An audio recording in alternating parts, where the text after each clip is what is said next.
Solo Leveling is a 2024 winter anime created by A1 Pictures. It follows the story of Sung Jin-woo and how he's given a second chance at life. It is a Korean Manhwa comic that has gained massive amounts of popularity because of its anime adaptation. We all know that the comic's good, but is the anime good? Does it stay true to the comic, and is it worth your time? I'm about to answer that for you. On the surface, Solo Leveling's story is very generic.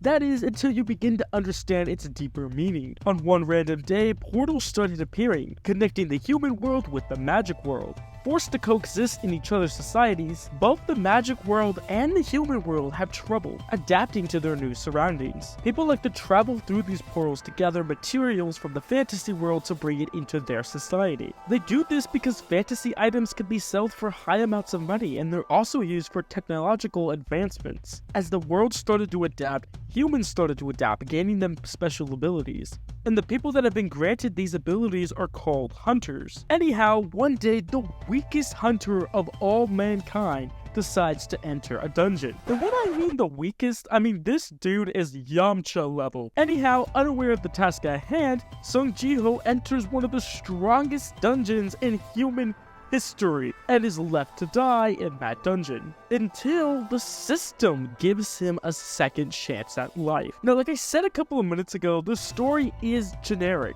That is until you're introduced to this deity, the system. The system is basically a representation of the limit a person would take in their life to achieve their goals. It's basically an evil that possesses a person and gives them unlimited power in exchange for the person that they once were. It kind of reminds me of the Rings of Power in the Lord of the Rings. Sung Jin-woo, our protagonist, decides to conform to this system. And battle after battle, he can slowly see himself becoming the deity that he once hoped for. Now that I gave you all a little bit of an introduction to the story, I would like to talk about the peak, the mid, and the ugly of Solo Leveling. First, I would like to talk about the animation. Solo Leveling has absolutely spectacular animation. The animator said that every single time that Sung Jin-woo levels up, the animation is going to progressively get better and better and better until it reaches its peak, which is kind of cool in a way. I feel like the animators really studied a lot when it came to the battle choreography. Like when Sung Jin-woo fought the Red Knight, you could clearly see that they got inspiration from Dragon Ball Super Broly to create this scene.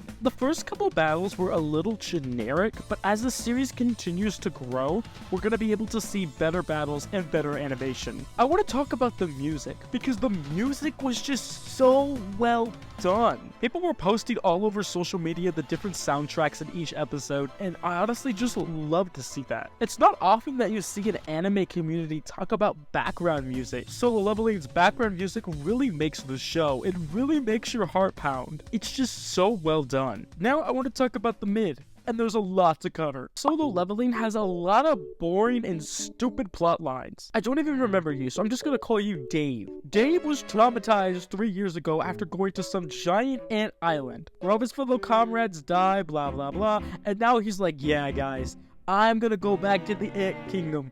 I'm gonna kill all the ants. Like, what? When Sung Jin-woo is fighting the Red Knight, it cuts to this, and it keeps cutting back to it, and I'm like, I don't want to see Dave go off on some magical ant adventure with his comrades. I want to see Sung Jin-woo rip apart the Red Knight. Like, why are we switching scenes here? But then again, I haven't read the original comic. I don't know if it has meaning later on, but right now, it's just really dumb. I know a lot of people are gonna make fun of me for saying this, but and no hate towards the original artist, no hate towards anybody. This is just personal opinion. I did not like the opening. The opening felt very dry. The visuals are stunning, the background music is great. I don't like the lyrics. I feel like there could have been something better that was created for Solo Leveling with this band. I don't feel like this is their max potential. Like, if you gave them another shot for opening 2, that would be amazing. But personally, I just really didn't like it. Now let's talk about the ugly. And surprisingly, there's not a lot to mention here. I believe it was in the 7th week of airing the show, they decided to have a recap episode out of nowhere.